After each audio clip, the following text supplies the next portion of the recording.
चलिए तो जैसे कोई विषय होता है ना, किसी विषय पर कोई भी बयान दिया होता है विषय।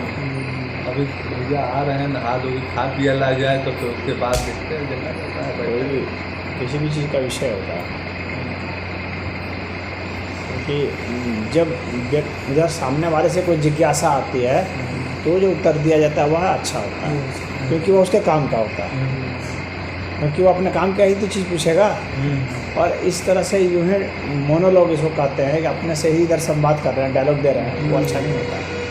क्योंकि जो हम मैं बोल रहा हूँ पता नहीं उसके काम का है कि नहीं है, वो दिमाग में घुसेगा भी नहीं और उसको लेगा भी नहीं, ग्रहण भी नहीं करेगा। इसीलिए उधर से ही प्रश्न का ही जो उत्तर होता है, शंका का जो समाधान होता है, वह अच्छा होता है। वो तो प्रश्न उत्तर हो गया। हाँ, और ईश्वर के प्रति जैसे मोल्ड करना, हमको कुछ बताना, जैसे कि हमें हिंदुत्व के बारे में ही चल रहा था चर्चा, तो भक्ति के बारे में ही अगर हम लोग आपस में बात करेंगे तो वो हमारे अंदर जिज्ञासा कैसे जगाए।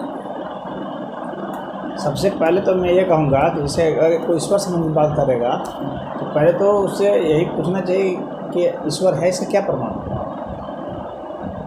पहले तो प्रमाण की बात नहीं, आपने कह दिया ईश्वर, तो हम क्यों मान लें ईश्वर। तो व्यक्ति को जो भी साधु हैं, संत हैं, जो भी ईश्वर के प्रवक्ता बने हुए हैं, उनको तो पहले ईश्वर का प्रमाण सिद्ध करना पड़ेगा। प्रयोग से करें, तर्क से करें, हाँ, और कहीं कोई ऐसे प्रमाण ला सकते हैं साक्षात, तो उससे करें। उनको तो प्रमाण देना पड़ेगा।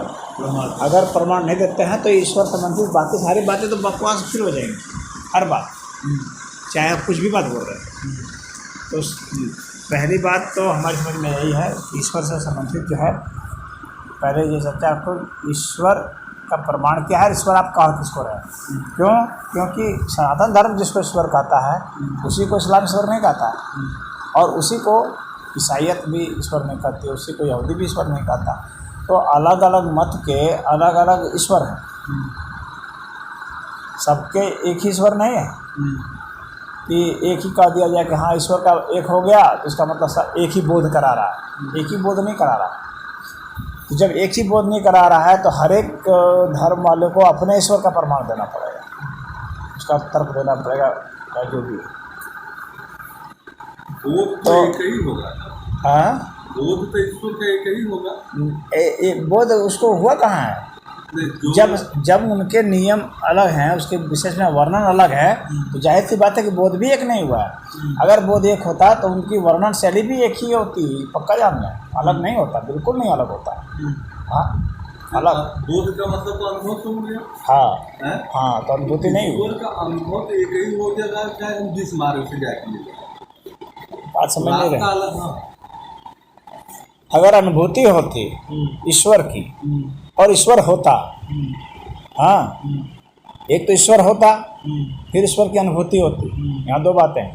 पता चला ईश्वर है ही नहीं और आपने जो अनुभूति की वो कुछ और है। हाँ, नहीं, आप जो अनुभूति करेंगे आप उसी को ईश्वर कहने लगेंगे ना, आप जिस चीज़ की अनुभूति की है। ये भी तो हो सकता है, आपने किसी चीज़ को अनुभूत किया, आपने उसी को ईश्वर मान लिया और लगे बोलने, जो कि है दूसरा, जबकि कुछ दूसरा है या है ही नहीं, या सबके अपने अपने ईश्वर हो गए, तभी तो व्याख्याएं अलग हो गई। आप दृष्टांत देखें, जैसे कि इस्लाम कहता है, इस्लाम के हिसाब से अगर हम कहें तो इस्लाम कहता है कि ईश्वर जो है 7वें आसमान पर रहता है। इस्लाम कहता है कि ईश्वर सिर्फ निराकार है। हाँ, और फिर वो स्वयं ही कन्फ्यूज हो जाता है ईश्वर के विषय में। वो कहता है कि ईश्वर सिंहासन पर बैठा है। अगर निराकार है तो सिंहासन पर कैसे बैठा भाई? निराकार को सिंहासन की कौन ज़रूरत है बैठने की? ईश्वर बात कर रहा है, निराकार है तो बात कैसे कर रहा है? बात कर रहा है, इसका मुँह है। हाँ, ईश्वर मोहम्मद से पर्दे की आड़ में बात कर रहा है, फिर वहाँ पर एक कन्फ्यूजन है। जब निराकार का है तो पर्दा की क्या जरूरत है, वहाँ पर्दा कहाँ आ गया? हाँ, ईश्वर के हाथ हैं, ईश्वर दंड देता है, ईश्वर इनाम देता है। तो ये सब जब देने लेने का है, दंड है, इनाम है, यहाँ भेजेगा वहाँ भेजेगा, ये सब क्या? ये बतलाता है कि ईश्वर आकार है। यानी वो स्वयं कन्फ्यूज है कि ईश्वर आकार है कि निराकार है। हाँ, तो यहाँ उसकी कन्फ्यूजन स्पष्ट हो गई। इसका मतलब उसको जो बोध हुआ कुछ और हुआ। अब वह ये कहता है कि ईश्वर ने दुनिया बनाई। इस्लाम कहता है ईश्वर ने दुनिया बनाई। जब दुनिया बनाई तो प्रश्न यहाँ उठेगा किसी से बनाई। तो प्रश्न उठेगा ना, अगर कोई है जो बना रहा है दुनिया तो किसी से बनाई। और एक प्रश्न भी उठेगा कि क्या दुनिया बनाई से क्या प्रमाण है? दुनिया पहले से ही है, इसका कौन सा प्रमाण नहीं है? हमें वैज्ञानिक शोधों को भी तो देखना पड़ेगा ना कि विज्ञान क्या करता है। ईश्वर ने दुनिया बनाई इसका मतलब कि दुनिया किसी एक समय में बनी, वो जो भी समय था। अब उनका कहना है कि ईश्वर ने दुनिया बनाई, किसी से बनाई तो कह के शून्य से बनाई। अल्लाह ने कहा हो जा और हो गया। अब यहाँ पर एक प्रश्न और खड़ा होता है, अल्लाह ने किसको कहा हो जा जब कोई था ही नहीं? तो यहाँ पर तो वो गलत सिद्ध हो रहा है। फिर कह रहे हैं कि दुनिया बनाई ईश्वर ने तो किससे बनाई? तो शून्य से। शून्य से कभी कुछ बनता ही नहीं, शून्य होता ही नहीं। शून्य आज तक कहीं नहीं पाया गया। शून्य कहीं नहीं होता। शून्य तो एक कॉन्सेप्ट है सर। आप कभी शून्य कहीं देखे हैं? कहीं कोई शून्य नहीं देखे हैं। शून्य एक मैथमेटिक्स का बस सिर्फ सापेक्षिक अर्थ में समझने के लिए है, शून्य होता ही नहीं है। जैसे मान लीजिए कि ये मोबाइल है, यहाँ से उठा करके यहाँ रख दिया गया तो यहाँ मोबाइल कितना बचा? शून्य बचा। ठीक है ना, मोबाइल बचा हुआ है ना, इसका स्थान परिवर्तित हो गया है। तो यहाँ शून्य क्या है? सिर्फ इसका अभाव दिखलाने के लिए, इसका सर्वथा अभाव नहीं हुआ, इसका इस स्थान विशेष पर अभाव हुआ, एक समय विशेष पर अभाव हुआ। इसका अर्थ यह हो गया कि शून्य होता ही नहीं है। शून्य आज तक कोई नहीं खोज पाया है दुनिया में। कोई साइंटिस्ट शून्य नहीं खोजा है, कोई दार्शनिक शून्य नहीं खोजा है। शून्य आप सिद्ध ही नहीं कर सकते, शून्य होता ही नहीं। शून्य मात्र एक समय और एक स्थान पर किसी वस्तु का अभाव है और कुछ नहीं। तो शून्य से कभी कुछ नहीं बन सकता, क्योंकि शून्य होता ही नहीं। सदैव कुछ से ही कुछ बनता है। आप बिना किसी चीज़ के कुछ कोई चीज़ नहीं बना सकते। हाँ, इसलिए पहले कुछ नहीं था हो जाए, ये गलत है बात। फिर ये बात गलत प्रमाणित होती है। तो मतलब यहाँ तो ईश्वर निराकार। अब इसके बाद हाँ, ईश्वर जो बता रहे हैं निराकार है, तो वो शून्य ही दर्शा रहे हैं। निराकार का, निराकार को शून्य नहीं कहा जा सकता है ना। जिसका कोई आकार नहीं है तो क्या नहीं, उसको शून्य थोड़ी कहेंगे। उसका आकार नहीं है, एक अलग बात होगा।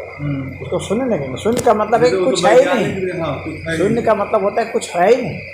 हाँ, आकार हो निराकार हो कोई मतलब नहीं। निराकार का मतलब इतना ही हुआ कि इसका आकार नहीं है, डायमेंशन नहीं है। लंबाई चौड़ाई ऊंचाई जो होती है यह उसमें नहीं। निराकार का मतलब यही हुआ जिसका आकार नहीं है। मतलब किसी भी ढांचे में डाल दो उसी आकार।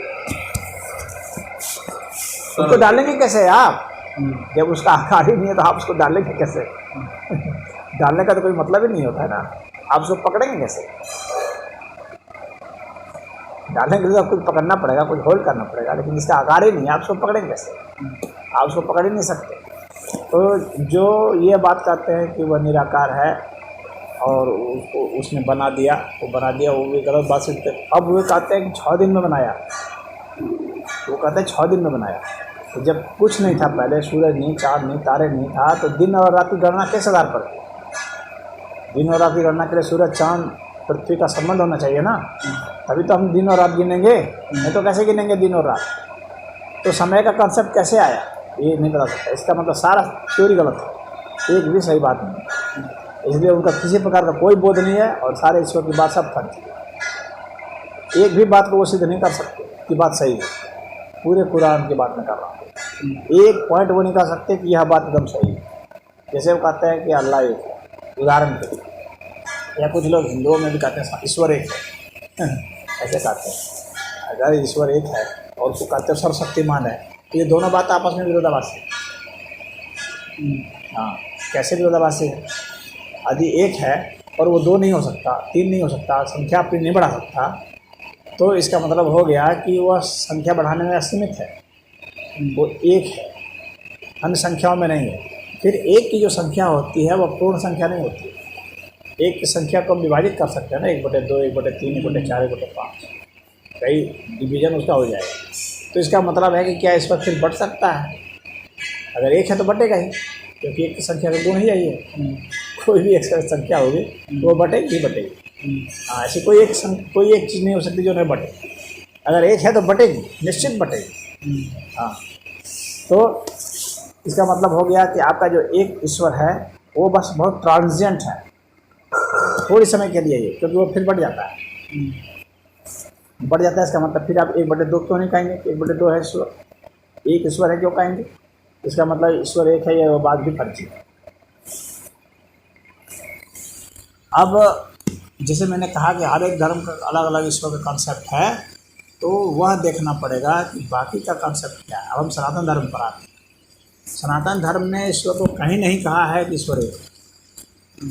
ये इस्लाम धर्म के प्रभाव से या किसी ने ऐसे कह दिया या अर्थ को अनर्थ कर दिया। सनातन धर्म में कहा गया कि ईश्वर एक मेव है। एक और एक मेव में बहुत अंतर होता है। एक मेव का अर्थ होता है कि वह सिर्फ और सिर्फ वह है। एक मेव मतलब केवल, केवल ईश्वर, ईश्वर के सिवाय कुछ नहीं। सनातन धर्म यह कहता है। इस तरह से बात नहीं करेंगे।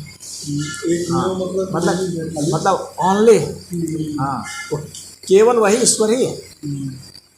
तो अगर कोई पूछता है कि क्या ईश्वर है, तो इसका उत्तर सनातन धर्म के हिसाब से यही है कि क्या ईश्वर नहीं, ईश्वर ही है, ईश्वर के सिवाय कुछ नहीं। सनातन धर्म के हिसाब से उत्तर यही है कि ईश्वर ही है, ईश्वर के सिवाय कुछ नहीं है। यानी ये टेबल, ये कुर्सी, ये तख्त, ये दीवार सब ईश्वर ही है, ईश्वर के सिवाय कुछ है ही नहीं। अब उसी ईश्वर को आप अपनी इंद्रियों से देखते हैं तो दीवार के रूप में देखते हैं। ये आपकी दृष्टि का वह जो है भेद है, इसके कारण आप ऐसा देखते हैं। सनातन धर्म ने और ईश्वर के विषय में यह कहा है, वेद में यह कहा है कि ईश्वर जो है अनंत है, संख्या में सीमित नहीं किया है। अगर उसको संख्या अभिष्ट होती तो फिर अनंत की बात ही नहीं होती। उसने अनंत कहा है, सत्यम ज्ञानम अनंतम ब्रह्म, यह उपनिषद का वाक्य है। तो इसका अर्थ है कि ईश्वर जो है अनंत है और यही ज्ञान सत्य है। अनंत का मतलब है कि उसकी संख्याओं की कोई सीमा नहीं है, उसके विस्तार की कोई सीमा नहीं है, उसके संकुचन की कोई सीमा नहीं है और उसकी उपलब्धता की कोई सीमा नहीं है और उसके होनेपन की कोई सीमा नहीं है। यानी वो कुछ भी हो सकता है, वही सब शक्तिमान हो सकता है। अगर इस्लाम वालों से पूछा जाए कि ठीक है तुम्हारा अल्लाह, क्या मुझे अल्लाह बना सकता है? अगर सरस्वती माने तो क्या मुझे अल्लाह बना सकता है? तो नहीं बना सकता। और अगर बना सकता है तो फिर वो अपनी जैसा अकेला नहीं है, फिर मैं भी हूँ अल्लाह। समझ रहे हैं? क्या तुम्हारा अल्लाह मर सकता है? एक प्रश्न उठेगा ना। अगर नहीं मर सकता इसका मतलब उसमें मरने की शक्ति का अभाव है। इसका मतलब है कि सर्वशक्तिमान नहीं है। तो जब वह मर नहीं सकता और जब किसी को अल्लाह नहीं बना सकता, जब वो आकार नहीं धारण कर सकता, क्या तुम्हारा अल्लाह प्रकट हो सकता है? नहीं हो सकता। वो मूर्त रूप धारण कर सकता है? नहीं बन सकता। इसलिए तो मूर्तियों को तोड़ते हैं सब। लेकिन मूर्तियों को तोड़ते हैं तो कभी मूर्ति को नहीं तोड़ सकते, मूर्तपन को नहीं तोड़ सकते। आप मूर्त के एक रूप को तोड़ सकते हैं, लेकिन मूर्तपन जो होता है, जो गुण होता है अरे आकार का, वो आप नहीं तोड़ सकते। जैसे कि हर इसको पलंग को मैं तोड़ दूँ तो भी 2 हिस्सा जो बटा रहेगा उसका भी आकार रहेगा, यानी मूर्त बना हुआ है। उसको मैं पीस के पाउडर भी कर दूं तो भी आकार बना हुआ है। ये हवा जिसको लोग अमूर्त समझते हैं, हवा अमूर्त नहीं है, हवा का भी आकार है। कार्बन, हाइड्रोजन, नाइट्रोजन, ऑक्सीजन, ये जो हवा है इनका भी आकार है, प्रकार है, डायमेंशन है। ये यूँ नहीं है। ये मूर्ख लोग हैं, अज्ञानी लोग हैं जो कहते हैं कि हवा निराकार है या प्रकाश निराकार है। प्रकाश भी निराकार नहीं। तो प्रकाश, उनको नॉलेज की कमी है, इस वजह से उनको लगता है, वो साइंस का नॉलेज नहीं है, इससे उनको लगता है कि प्रकाश तो निराकार है। बहुत लोग कहते हैं प्रकाश देख लिया, निराकार को देख लिया। निराकार को देख लोगे तो क्या देखना सदैव जो है आकार की वृत्ति है, और प्रकाश तो खुद आकार होता है। प्रकाश की सीमा होती है। प्रकाश का जो कण है उसको साइंस की भाषा में फोटोन कहते हैं, और उस फोटोन का भी आकार होता है। बिना आकार के यहाँ पर कुछ नहीं है जिसको कि हम अनुभूत करें। जो हम अनुभूत करेंगे आकार का ही करेंगे, क्योंकि इंद्रियां जो हैं वो सदैव आकार को ही ग्रहण करती। तो आकार तो प्रमाणित है, जो प्रमाणित है उसको नहीं मान रहे, और जो प्रमाणित नहीं है उसको मान रहे हो। यानी तुम्हारे पास, उसके पास कोई प्रमाण नहीं है जिसको तुम मान रहे हो उसको सिद्ध करने के लिए। अप्रमाणित चीज़ को मान रहे हो और जो प्रमाणित चीज़ है उसको नहीं मान रहे। तो ईश्वर की परिभाषा है सबकी अलग अलग। वहाँ तो ईश्वर अवतार नहीं ले सकता ना। इस्लाम में सनातन धर्म में अवतार रहता है, तो जाहिर सी बोध है कि सनातन धर्म की बात जिसने की उसको जो बोध हुआ उसको अलग हुआ, जो इस्लाम की बात करता है उसको जो बोध हुआ उसको अलग हुआ, अलग सत्ता की अनुभूति हुई है। वहाँ तो सारा फर्जीवाड़ा है, मानने की बात है, प्रश्न करने पर मारने की भी बात है। प्रश्न से घबराता कौन है? जो सिर्फ जो है असत्य की बुनियाद पर अपने को बचाएगा, वही प्रश्न से घबराता है। सत्य को प्रश्न से घबराना नहीं। तो ईश्वर की जो बात है, क्या ईश्वर है, पहले तो यही सिद्ध करना पड़ेगा ना। एक संत आए हमारे पास, आत्मा की बात करने लगे। आत्मा की बात करने। आत्मा, हाँ। तो अब वही, वैसे तो बहुत सारे संत हैं ना धरती पर और कथावाचक जो आत्मा की बात करते हैं, तो उसकी बात करने लगे। तो मैंने कहा अच्छा ये बताइए,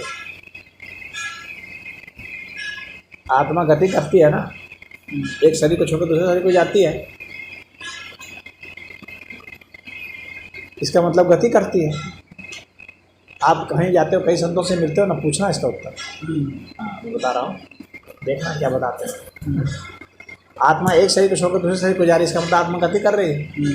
गति पदार्थ का नियम है, पदार्थ का गुण है गति, और जो गति करेगा उसमें विकार होगा, उसमें शुद्धता कहाँ से रहेगी? वह तो गति करने वाला हो गया, पदार्थ हो गया, फिर उसको चेतना कैसे कहते हो? आत्मा पदार्थ है कि चेतन है, पहले ये फैसला करो।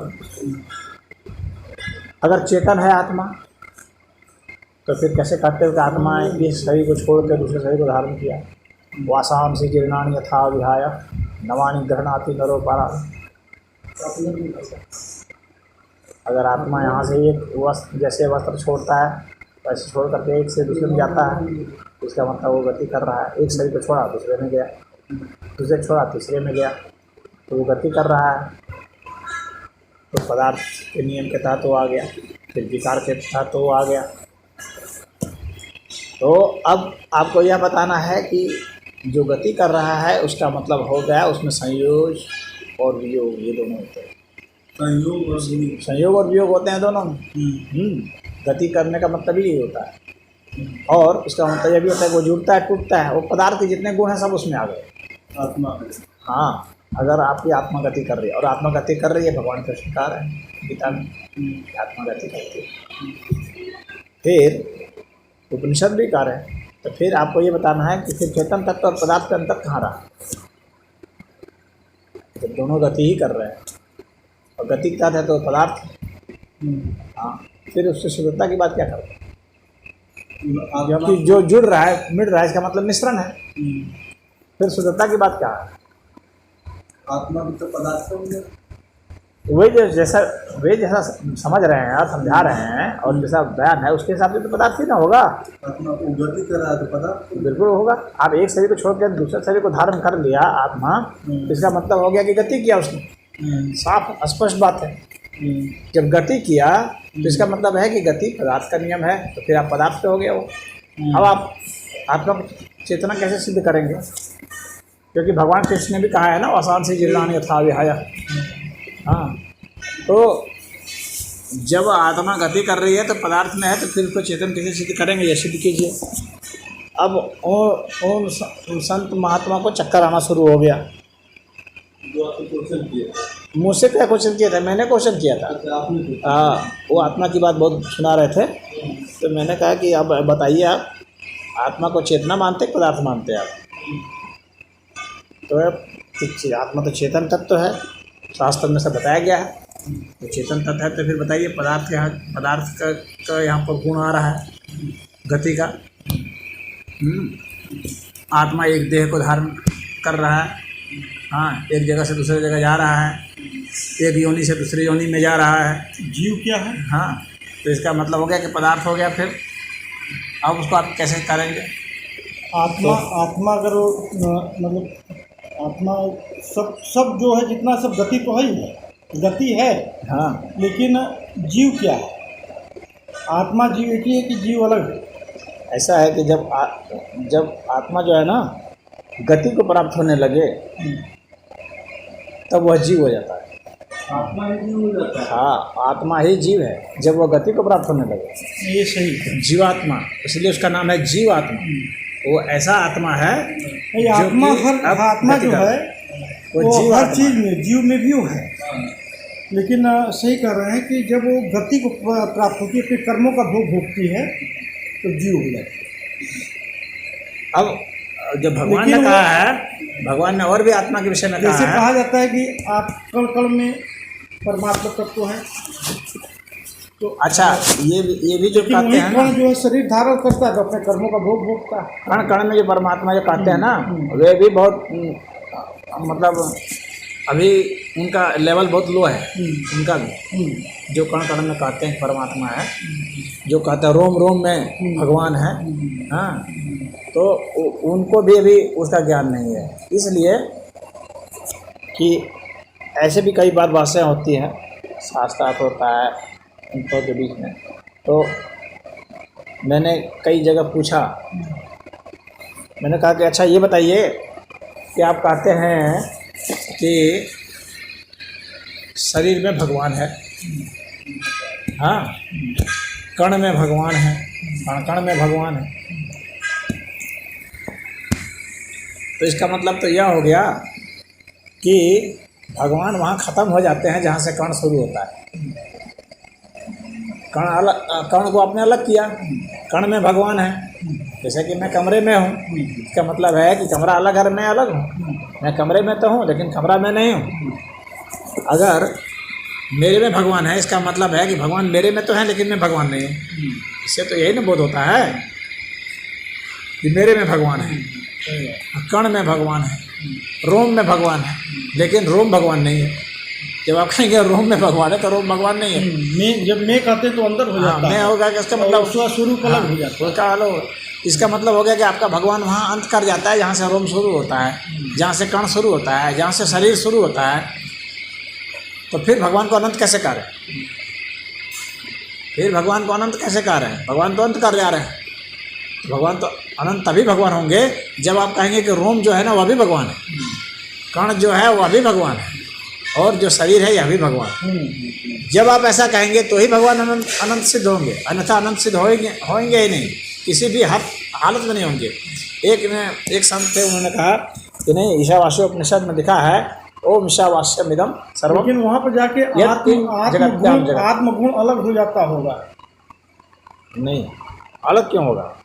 आप देख रखिए, अगर वो फिर वो और बारीक तर्क पर आए, क्योंकि गुण तो जैसे कि आत्मा का गुण तो प्रकृति का नियम है, है? गुण प्रकृति का नियम है। नियम है, हाँ, नियम है, गुण प्रकृति का धर्म है। लेकिन जैसे कि आत्मा का गुण जो है, तो परमात्मा का गुण है, वहाँ पर जो है दुख, तकलीफ, विषाद या विकार कह लीजिए, इंद्रियों का जो है वो नहीं है। अब प्रश्न यह उठता है ना कि अगर परमात्मा में ये नहीं है तो ये आया कहाँ से? ये है क्या? इसका मतलब परमात्मा ये नहीं है। इससे तो यही सिद्ध हो गया ना कि परमात्मा में ये गुण नहीं है। तो एक तो फिर परमात्मा पूर्ण भी नहीं होंगे। अगर परमात्मा में दुख नहीं है तो फिर परमात्मा पूर्ण कैसे होंगे जब उसमें दुख होता ही नहीं है? तो दुखी तभी होगा जब वह पूर्ण होगा। अगर पूर्ण नहीं होगा तो वो दुखी नहीं हो सकता, और जब दुखी नहीं हो सकता इसका मतलब दुख का उसमें अभाव हो गया। इसका मतलब कोई ना कोई चीज़ का अभाव है, इससे परमात्मा पूर्ण सिद्ध नहीं हुआ। अगर परमात्मा मरण धर्म नहीं है, लेकिन महाराज जी, जैसे कि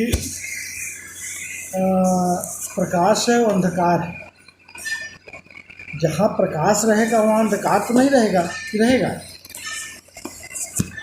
जहाँ प्रकाश रहेगा वहाँ अंधकार नहीं रहेगा। हाँ, जब प्रकाश पूर्ण तो नहीं ना है। तो जहाँ सत्य रहेगा वहाँ सत्य कैसे रहेगा? प्रकाश मेरे यहाँ पर दृष्टांत अलग है। प्रकाश दावा नहीं कर रहा है मैं पूर्ण हूँ।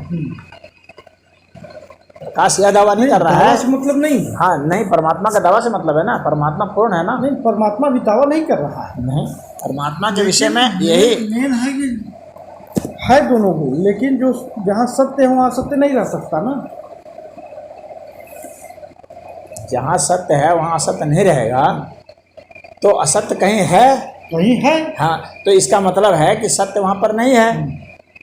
इसका मतलब तो यही ना होगा। सत्य है, हाँ, सत्य है, फिर उसको असत्य क्यों कहेंगे? असत्य है कि सत्य में भी असत्य, असत्य में भी सत्य है। तो असत्य में सत्य है तो फिर उसको असत्य कहेंगे ही क्यों? फिर उसको सत्य ही क्यों नहीं कहेंगे? कैसे कहेंगे? फिर कर्मों का भोग कैसे होगा? नहीं, कर्मों का भोग का है मतलब नहीं, यहाँ सत्य और सत्य की आप बात कर रहे हैं। एक जगह वही पर एक जगह पर टिकिए। वो भोग है ना। नहीं, फिर जैसे कि आप भोग की बात अलग हो गई यहाँ। जैसे कि देखिए यहाँ सत्य और असत्य की बात है। जैसे कि अभी आप कहे आप ना प्रश्न को उछल जा रहे हैं, दूसरी जगह चले जा रहे हैं, नहीं दूसरे जगह विषय से हट जा रहे हैं। दूसरे जगह नहीं एक विषय पर चर्चा। देखिए पहले चर्चा क्या है कि परमात्मा पूर्ण है। जब तक उसका उदाहरण नहीं दिया जाएगा, उदाहरण से जैसे कि विषय पर हम आ रहे हैं, उदाहरण जैसे से सही होना चाहिए ना। जैसे पहला प्रश्न हमने किया था कि आत्मा और जीव में अंतर है कि नहीं, तो आपने कहा कि जब आत्म तत्व जब गतिमान होता है, गति को प्राप्त होता है तो जीव होता है, जीव होता है, ठीक है। तो वहाँ जीव में आत्मा है ना, जीव में आत्मा है कि नहीं है? है। अब वो गति को प्राप्त हो रहा है, जीव में आत्मा है जो मैं कह रहा हूँ, अपनी गति को प्राप्त हो रहा है। उस बात सुनने कोशिश कीजिए ना। जब जीव में आत्मा है मैंने कहा तो वहाँ पर वो गति को प्राप्त हुआ, गति को प्राप्त, ठीक है। तो अब ये लोग जो हैं, मैं उनकी बात कर रहा हूँ जो कि कंट्राडिक्ट करते हैं। वे यह कह रहे हैं कि आत्मा गति को प्राप्त नहीं होगी। हमारा विषय जो शुरू था वही है, कर्मों का भोग, अभी वहीं पर चल रहे हैं। चलिए आप कर्मों के भोग को ही लीजिए, फिर यहाँ से जंप मत कीजिएगा। अभी आत्मा जीव की बात, कर्मों के भोग से जंप नहीं करके दूसरे में चले जाइएगा। कर्मों के भोग पर ही रहिए, इसी पर बात करना है। नहीं जैसे कि कहीं भी जाइए विषय आके वहीं जोड़ना चाहिए। तो जीव आत्मा की हम लोग बात करते हैं ना। जब वो जैसे कि जब वो, पहले बताइए कर्म क्या है। अब हम इसी पर आएंगे ना, कर्मों के भोग पर जाएंगे तो कर्म पर आएंगे। अब कर्म क्या है? अभी तो उसका भोग है, जीव का जो भोग। फिर भैया मैंने कहा ना, आप उल्टा पुल्टा मत जाइए। जब हम कर्म के भोग की बात करेंगे तो पहले कर्म की बात करेंगे ना, कि कर्म क्या है, पहले उसकी परिभाषा की बात आएगी ना। अब उसकी परिभाषा जैसे कि अब गीता में जो कहे हैं कि केवल ईश्वर का यज्ञ ही कर्म है। अब प्रश्न ये उठेगा कि यज्ञ क्या है? अगर यज्ञ कर्म है तो यज्ञ क्या है? तो अब उसमें हम नहीं जा रहे हैं। नहीं, क्यों नहीं जाएंगे? नहीं, ऐसे नहीं होता है। उसमें आपको बेसिक पर ही जाना पड़ेगा, आप उसको स्किप नहीं कर सकते। उसको गीता को हम सुने भी हैं, पढ़े भी हैं, फिर हम गीता में नहीं जाएंगे क्योंकि वो उलझाने वाला सब विषय है। नहीं, उलझाने वाला नहीं है, सब उलझाने वाला जो नहीं समझता है वही उलझता है, उलझाने वाला है ही नहीं। सामान्य जीव के, सामान्य जो व्यक्ति है जो भोग रहा है, हम वहाँ की बात कर रहे हैं, न कि गीता और पुराण की। जो भोग वो कर्म है, देखिए यज्ञ ही कर्म है, हर समय यज्ञ है। अपने आपको बेसिक मतलब हवन नहीं है, यज्ञ का मतलब है कि हम लोग यहाँ बेसिक फिलोसफी पर डिस्कशन कर रहे हैं। जब आप भोग की बात करेंगे प्रश्न उठेगा भोग क्या है, कर्म की बात करेंगे फिर उठेगा कर्म क्या है। यहीं पर महाराज जी जो है अपना धर्म जो है पिछड़ जा रहा है, पिछड़ नहीं जा रहा है, क्योंकि हम फिलॉसफी में आ जाते हैं। हम लोग का धर्म आज जो है 70-80% का हम मान के चल रहे हैं, 95% से भी अधिक लोग, जितने हम लोग लोगों की बात नहीं कर रहे, जितने महाराज जी हम लोग लोगों की बात नहीं कर रहे। नहीं, लोगों की ही बात करनी पड़ेगी, लोगों की बात नहीं। ये आप बताएं। हम लोग नहीं है एक भी दुनिया में एक भी आदमी नहीं है, सब आदमी समाप्त हो चुके हैं, ठीक है। फिर भी दुनिया है ना, पृथ्वी है। मैं अगर पृथ्वी को समाप्त मान लें तो चांद, तारे, सूरज, इलेक्ट्रॉन, प्रोटॉन, ये प्रकाश सब रहेंगे ना। हम उनकी बात कर लेते हैं ना, जीव को छोड़िए, आदमी को छोड़ दीजिए। आज जो है पाकिस्तान में सनातन धर्म को मानने वाले नहीं। हम मैंने कहा ना, हम आदमी की बात खत्म कर दिए, दुनिया में एक भी आदमी नहीं। आप बोलिए, अब यहाँ से हम लोग कैसे होगा विषय? क्यों नहीं बात होगा? आदमी मालूम है, आदमी हाल फिलहाल की उत्पत्ति है, आदमी बहुत पुराना समय का नहीं है। आदमी अभी जितने जीव है ना धरती पर उसमें लेटेस्ट है, यानी आदमी कुछ समय पहले नहीं था। सही बात है, हाँ, मान रहा हूं। आपको विकास मानेंगे ना, इवोल्यूशन है, साइंटिफिक इसका प्रमाण है। तो आदमी की बात ही छोड़ देते हैं, आदमी नहीं। आदमी की तो आदमी जानवर तक भी खत्म कर देते हैं, जानवर नहीं, इसके बाद भी तो अस्तित्व है। हम उस अस्तित्व की बात कर रहे हैं, वो किस सिद्धांत से है और वह क्या है, हम उसकी बात करेंगे। वो जो बेसिक फंडामेंटल्स है, वो जिसको सिद्ध करना अपना कर रहे हैं। आज वर्तमान, आज जिसको मतलब नहीं है, नहीं। हम लोग आपस में वो कर रहे हैं, हमको जिससे मतलब नहीं। जो व्यक्ति आज अपने कर्मों का भोग रहा है, अपनी समस्याओं में जकड़ा हुआ है, उसको मार्ग नहीं मिल रहा है, तो मार्ग क्यों नहीं मिल रहा है? मेन उसकी बात, क्योंकि उसी के बाद मैं अभी भी न कर रहा हूँ। सिद्धांतों की बात है, न गीता की बात है, न पुराणों की बात है, न वेदों की बात है। तो किसकी बात है? किससे मिल बात रहा यह है कि हम जो उसी पर आए। जैसे कि अपने जो हम लोग जिस उससे जुड़े हुए हैं उसके संस्थापक थे, उसके गुरु थे रामचंद्र सहाय। हाँ, वो क्या कह रहे थे? हैं, तो उनसे एक बार जो है वो गंगा स्नान करने जा रहे थे, उनके एक शिष्य ने कहा, बहुत सारे ऐसे बटुक जो हैं वो स्नान करके, गंगा स्नान करके, शिखा बंधन करके, गेरुआ वस्त्र पहन के, मंत्रों का उच्चारण करते हुए जो है वो जा रहे हैं। तो उनको लाला जी भी कहते थे, रामचंद्र जी को लाला जी कहते थे। तो उनके शिष्य ने लाला जी से कहा कि लाला जी देखिए कितने अच्छे अच्छे बालक हैं, ऐसे लोग अगर अपने से जुड़े तो अपनी विद्या जो है और आगे बढ़े। कौन सी विद्या? जो ये हम लोग जिस अथवा से कर रहे हैं तो कौन सी विद्या है वो लीजिए। अब जिस चीज़ को आगे बढ़ाना हम उसके बारे में ही तो प्रश्न करेंगे ना। खाली उतने से अब जो विषय है नहीं नहीं, फिर ये विषय पर नहीं आएगा, ये तो खाली ऊपरी ऊपरी बातें हो रही नहीं, अभी घटनाक्रम से जाइए ना, अभी घटनाक्रम में अभी वहाँ विद्या की बात नहीं हो रही है, अभी एक संकेत उन्होंने दिया। तो लाला जी ने कहा कि देखो जो लगे हैं ना, तो कहीं कहीं लगे हैं, 1 जन्म 2 जन्म 4 जन्म 10 जन्म 100 जन्म अपना कुछ कर लेंगे। हमको तो ऐसे लोगों को जोड़ना है जो कि अभी नाली के कीड़े के समान है, भटक रहे हो तो मार्ग भी नहीं उनको कोई मिला है। ऐसे लोगों को उठा के उनको जो है वो बनाना है। क्या बनाना? योग्य बनाना है या अपने योग्यता किसको कहेंगे? योग्यता किसको कहेंगे? क्या कहेंगे जिसके बाद फिर ऐसा लगेगा कि अब इसको कुछ नहीं होना है? अच्छा ये बताएं, योग्य क्या कौन है? वही तो मैं पूछ रहा हूँ, जो बना रहे थे योग्य। योग्य कौन है? आप उनकी बात बता रहे थे ना, लाला जी की। तो लाला जी की बात बताइए ना कि वो योग्य किसको कह रहे हैं, योग्यता क्या है उनके हिसाब से? योग्यता उनके अनुसार या वो शब्द के अनुसार ही मान लीजिए, जो जिसके बाद जैसे कहते हैं ज्ञान, जिसको जानने के बाद कुछ जानने की इच्छा शेष न रह जाए। अब फिर बात जिसके बाद कुछ शेष न, नहीं फिलॉसफी पर बात आई। देखिए, जिसको जानने की बात नहीं है, हाँ ये फिलॉसफी की बात, योग्यता की बात है। नहीं, जिसको जानने बाद अब जिसको कौन है, मतलब योग, जैसे कि हम मान लीजिए बहुत योग्य हो गए, लेकिन हमसे बड़ा कोई आ गया तो अब हम कहाँ रह जाएंगे? वही तो मैं पूछ रहा हूँ कि जिसको जानने के बाद मतलब तो जिसको कौन है, वह जिसको कौन है कि परमात्मा को जानना ही योग्यता। अब यही बात फिर आई नहीं परमात्मा पर बात, तो फिर वही बात इसी तो कह रहा था मैं, इसीलिए परमात्मा पर ही डिस्कशन किया जाए। तो वही तो हम भी कर रहे हैं। हाँ, तो वही तो मैं कह रहा हूँ, यही इसीलिए तो मैं कह रहा हूँ। फिर आप भोग पर मत आइए, परमात्मा पर आइए सीधे। तो अब परमात्मा की जो बात है तो वह मैं कह रहा हूँ कि परमात्मा वहाँ अंत कर जाते हैं। यही तो सब लोग गलती करते हैं, नहीं कि भोग पर नहीं जाते, सीधे परमात्मा पर जाते हैं तो हो नहीं पाते हैं। तो फिर भोग की बात कीजिए ना, फिर देखिए फिर कहाँ जाता है। फिर आप भटक गए, फिर आप भटक गए। हम नहीं भटक गए, आप भटक गए, आपको कंसेप्ट ही नहीं क्लियर है। आप बताइए ना भोग की बात। मैं तो कह रहा हूँ किसी की बात बताइए, भोग की बात, कर्म की बात, यज्ञ की बात, कोई भी बात बताइए, हम सोचे लेकिन उसका बेसिक जगह जब जाएगा एक भोग कर लिया, अंत में बात परमात्मा की आएगी और वहीं पर हर चीज़ होगा। आप कुछ यहीं से शुरुआत कीजिए, कोई फर्क नहीं पड़ने वाला। अंत में बात 5-10 प्रश्न के बाद बात वहीं पहुंच जाएगी। बात तो वहीं पहुंचेगी, बस हमेशा अंत में वहीं पहुंचेगी। तो वहीं डिस्कशन किया जाए जहाँ बात पहुंचेगी। कहीं से शुरू करेंगे आप? अब आप सीधे मतलब कि धरती से उछल के सीधे आप जाना चाह रहे हैं वो ब्रह्मलोक। जब उसी की आप बात इसकी बात नहीं करेंगे। नहीं, क्यों नहीं करेंगे? करेंगे। आप इसकी बात करिए तब, बिना इसको किए आप जा सकते हैं? बात सुनिए, ये आप बताइए, जो बनाया गया शास्त्र में कि धर्म अर्थ काम मोक्ष, बिना इसके आप परमात्मा के यहाँ जा सकते हैं? परमात्मा के यहाँ जाने की बात ही नहीं है। बिना कर्मों का परमात्मा है कि नहीं है, क्या आप जो भी बोलते हैं आत्मा है कि नहीं है? है तो कैसा है? आपने जो जो बातें रखी हैं, ये परमात्मा ऐसा है, जीवात्मा ऐसा है, शरीर ऐसा है, हम इस पर क्यों नहीं चर्चा करेंगे? कि कोई बता सकता है?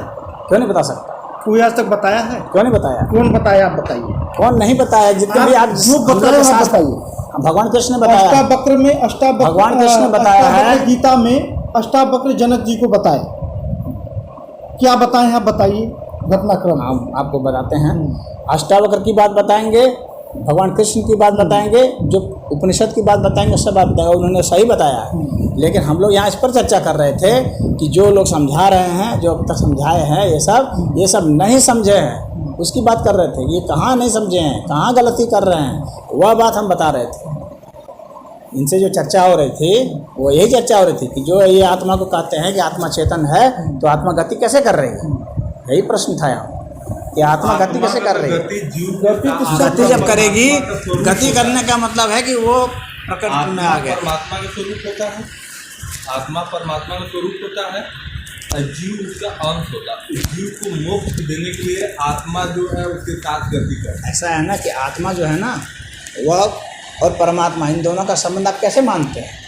आपके वहाँ पर कैसे लिखा गया कि जीव ब्रह्म संघाती, ये भी तो प्रमाण है ना? यही तो मैं पूछ रहा हूँ। अलग नहीं, देखिए प्रैक्टिकल और थ्योरिकल में बड़े अंतर है। कोई अंतर नहीं है। अगर प्रैक्टिकल और थ्योरिटिकल में अंतर होगा, इसका मतलब या तो थ्योरी गलत है या प्रैक्टिकल गलत है। आप प्रैक्टिकल करेंगे तो वाणी भी बंद हो जाएगी, मुंह जो वाणी है हाँ। ये बंद हो जाएगी। हाँ, तो बंद हो जाएगा। थ्योरी में ये नहीं लिखा हुआ है क्या? थ्योरी में ये नहीं लिखा है क्या कि ये वाणी बंद हो जाएगी?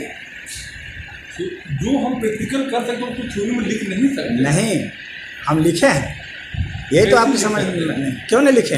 हम लोगों ने थ्योरी में लिखा है कि जब आप उस स्थिति पर जाएंगे तो अकथनीय स्थिति पर आ जाएंगे, अवर्णनीय स्थिति पर आ जाएंगे, आप मौन हो जाएंगे, आप निर्वाण को प्राप्त हो जाएंगे। ये सब क्या है? निर्वाण का मतलब जहाँ वाणी नहीं है। नहीं, तो ये लिखा है थ्योरी में। अभी आप एक शब्द आप कहे हैं कि उस स्थिति पर जाएंगे, वो स्थिति क्या है? हाँ, उस स्थिति का भी थ्योरी में वर्णन है। ये कहते हैं थ्योरी में वर्णन ही नहीं है। वो स्थिति क्या है? उस स्थिति का भी थ्योरी में वर्णन है। उस स्थिति को कैवल्य स्थिति कहते हैं। केवल्य क्या है? हाँ, तो आप केवल्य की बात करें। केवल्य मतलब सिर्फ केवलपन, जहाँ पर और कुछ नहीं है सिवाय परमात्मा के। तो क्या होता है? परमात्मा के सिवाय कुछ नहीं है, यही बताया जा रहा है। परमात्मा वही, यही तो चर्चा हो रही थी, यही तो मैं बता रहा था। जब समझे जाएंगे, जब तक आप क्या है परमात्मा बता रहा हूँ ना। जो ये लोग बताते हैं, ये इनके हिसाब से ये परमात्मा सही नहीं सिद्ध होगा। मेरा कहने का मतलब यह है कि जो उपनिषदों में परमात्मा बताया गया है, उसको ये जो बताने वाले लोग हैं गलत बता रहे हैं। मेरा ये कहना है, तब से मैं इसी पर जोर दिए जा रहा हूँ और इसीलिए बहस कर रहा हूँ। मेरा ये कहना है कि परमात्मा को जो ये संकुचित कर रहे हैं कि परमात्मा अलग है, प्रकृति अलग है, ये बिल्कुल गलत है। नहीं, वो गलत है, वो मैं मान रहा हूँ। इसी बात को मैं सिद्ध कर रहा हूँ। ये कहाँ कोई कह रहा है? यही कह रहे हैं। आप कैसे कह रहे हैं कि नहीं कह रहे हैं? कैसे नहीं कह रहे हैं? ये अलग हो ही नहीं सकता। परमात्मा से कोई अलग हो ही नहीं सकता। कोई नहीं अलग हो सकता। यही बात तो तब से नहीं अलग कह रहे हैं, तभी तो अलग। फिर ये बताइए, अगर अलग नहीं कह रहे हैं, अलग नाम क्यों रखे? आप ये बताइए, प्रकृति फिर क्यों कहे? देखिए, अब ये चीज आप जाने कि प्रभु तो जाने जा सकते, लेकिन ऐसा है ना, माया नहीं जाने जा। फिर ये अपने हम लोग प्रकृति परमात्मा है, नाम है ना परमात्मा, शब्द है ना परमात्मा, प्रकृति भी एक शब्द है। तो प्रकृति शब्द है तो उसकी परिभाषा अलग है, और परमात्मा शब्द है तो उसकी परिभाषा अलग है। अब आपको यह बताना पड़ेगा कि परमात्मा और प्रकृति जो है यदि एक ही हैं तो वो एक कैसे हैं, और अगर भिन्न हैं तो कैसे भिन्न हैं, ये बताना पड़ेगा ना महाराज जी। अलग शब्द है ना, कोई अलग नहीं कर सकता। बस हम लोग जिसे जो हम लोग कहते हैं, कोई हम लोग का वो नहीं है। हम लोग जो कहते हैं सूर्य कभी अस्त नहीं होता है, सूर्य कभी अस्त नहीं होता, फिर भी अंधेरा आता है। उसी प्रकार आत्मा परमात्मा अस्त का मतलब क्या हो गया? अस्त का मतलब क्या हो गया? मतलब समाप्त नहीं होता है, खत्म नहीं होता है। अस्त का मतलब समाप्त थोड़ी है। हाँ, ये किसने कह दिया आपको? अभी उस शब्दों में मत जाइए। क्यों नहीं जाएंगे? अंधेरा अलग शब्द है तो अलग अर्थ है उसका। आप जो भी बोलेंगे शब्द ही होगा, ये जानिए। नहीं, जो मैं कह रहा हूँ, कोई कुछ नहीं बोल सकता है जो शब्द ना हो। जैसे जो मैं कह रहा हूँ, जैसे कि सूर्य अभी धरती पर क्या कहते हैं कि अस्त हो गया, अंधेरा रात हो गई। हाँ, तो अंधेरा जब कहते हैं, अस्त कहते हैं ना, इसका मतलब यह नहीं है कि सूर्य समाप्त हो गया। वही तो मैं भी बतिया कर रहा हूँ, तो मैं कह रहा हूँ, अब नहीं समझ रहा। नहीं, तो इसका वही तो मैं बता रहा हूँ कि इसका मतलब ये नहीं है कि सूर्य समाप्त हो गया, ऐसा नहीं है। सूर्य है, इस समय उसका यहाँ प्रकाश नहीं पड़ रहा है। उसकी कोई कंडीशन है ना, उनका जो भी कंडीशन है वही कंडीशन मैं बता रहा हूँ। उसी प्रकार परमात्मा हमेशा रहता है, परमात्मा हमेशा रहता है। प्रकृति से परमात्मा कोई अलग नहीं कर सकता। लेकिन जब वो कर्मों का भोग, जैसे कि अभी कल एक कहानी लोगों को बता रहे थे इन लोगों को कहानी बता रहे इसमें कर्मों का भोग का कोई मतलब नहीं। इसमें कर्मों के भोग का कोई मतलब नहीं। परमात्मा कैसे प्रकृत है इससे मतलब है। परमात्मा कैसे प्रकृत है इससे मतलब है। सिर्फ कर्मों के भोग से यहाँ कोई मतलब नहीं। हमारा मतलब ये है कि जब किसी की आप कहते हैं कोई भी कह सकता है कि अगर हर जगह परमात्मा है तो फिर परमात्मा हर जगह नहीं है। यही लोग जो कहते हैं ना, यही मैं तब से कह रहा हूँ, गलत सब कहते हैं। यही मैं कह रहा हूँ, हर जगह परमात्मा कहेंगे इसका मतलब जगह परमात्मा नहीं है। यदि आप कहते हैं कि हर जगह परमात्मा है, इसका अर्थ सिद्ध हो गया कि परमात्मा जगह में तो है लेकिन जगह परमात्मा नहीं।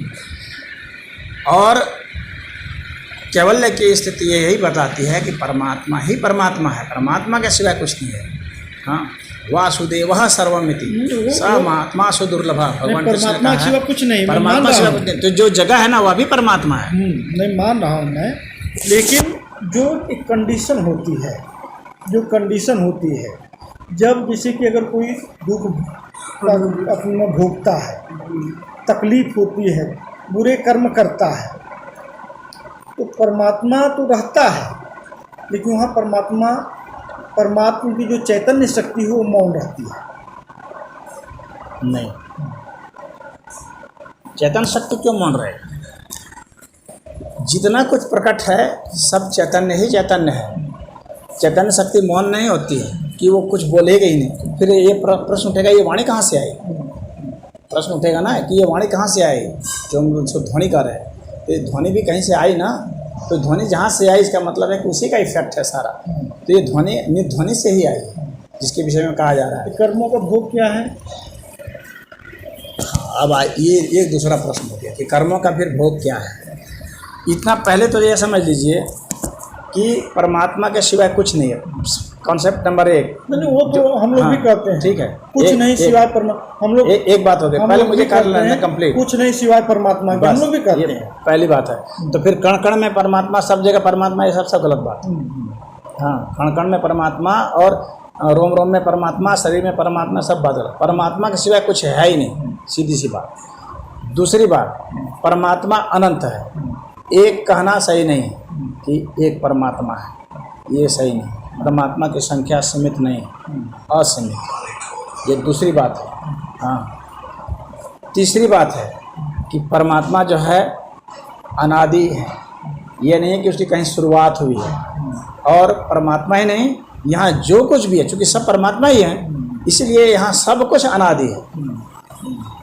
ये जान लीजिए, यहाँ जो कुछ भी है सब अनादि है। अब चूँकि सब परमात्मा ही है, बस परमात्मा को हम भिन्न भिन्न पर्सपेक्टिव में महसूस करते हैं, अनुभूत करते हैं। और महसूस करते हैं तो उसी परमात्मा को हम कहते हैं, आँख से महसूस करते हैं तो कहते हैं ये जो है ब्राउन रंग का ये सोफ़ा है। परमात्मा को ही महसूस कर रही है, ये आँख जो कर रही है इस कंडीशन में ब्राउन रंग का सोफ़ा है। अगर यहाँ कोई और लाइट का प्रकाश बीच में डाल दिया जाएगा तो ये ब्राउन रंग का सोफ़ा हमको अलग रंग का सोफ़ा दिखेगा, ब्राउन रंग नहीं दिखेगा। तो वहाँ पर वो स्वरूप बदल गया, क्योंकि दूसरे परमात्मा का दूसरे चीज़ से इंटरेक्शन हो रहा है। तो यहाँ जो कर्म की परिभाषा सुन लीजिए कि कर्म कहाँ से आता है, कर्म है क्या। अधिकतर लोग तो कर्म का मतलब ही नहीं जानते कि कर्म किसको कहते हैं। कर्म और क्रिया में क्या अंतर है? कर्म, क्रिया और कार्य, ये शब्द है ना, कार्य, कर्म, क्रिया, इसमें क्या अंतर है? इसमें अंतर है ना, एक जैसे सुनने में लगता है कि एक नहीं है। नहीं, एक नहीं। हाँ, इसमें अंतर है। तो कर्म किसे कहेंगे? कर्म में सब अलग अलग है। हाँ, अलग अलग है। क्रिया किसे कहते हैं? क्रिया कहते हैं कोई भी चीज़ जो गति करती है, यानी अपने स्थान को छोड़ के एक स्थान से दूसरे स्थान पर जाती है, उसको क्रिया कहते हैं। कर्म किसको कहते हैं? जब कोई चीज़ गति कर रही है उसमें हमारा मन शामिल हो गया, वह कर्म है। यानी प्रकृति में क्रियाएं हो रही हैं लेकिन जीव में कर्म हो रहा है, प्रकृति में कर्म नहीं हो रहा है। अगर सूरज और चाँद और पृथ्वी एक दूसरे के साथ जो भी संबंध बनाए हुए हैं तो वे कर्म नहीं कर रहे हैं, वे क्रिया कर रहे हैं। हवा चल रही है, ये क्रिया है, ये कर्म नहीं है। कर्म क्या है? इस मोबाइल को उठा के यहाँ से यहाँ रखना, यहाँ भी गति हुई, लेकिन इस गति का कारक कौन था? इस गति का कारक मन था। मन जहाँ शामिल होगा तो वह क्रिया कर्म होगी। क्रिया और कर्म में यह फ़र्क है। जब तक मन शामिल नहीं है तब तक वह कर्म नहीं है। इसलिए क्रिया का भोग नहीं होता है, क्रिया सदैव योग में होता है। कर्म का भोग होता है, जो कर्म की भोग की बात कर रहे हैं, कर्म का भोग होता है।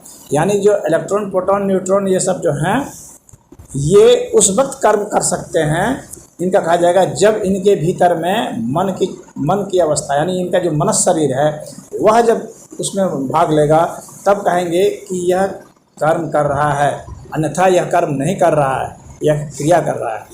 और हमारा जो शरीर है, तब जो है जैसे हमारा जो है दिल धड़क रहा है, दिल धड़क रहा है, धड़कने की क्रिया हो रही है, वह कर्म नहीं हो रहा है, वह कर्म नहीं है, क्योंकि हमारा मन के द्वारा संचालित नहीं है वह।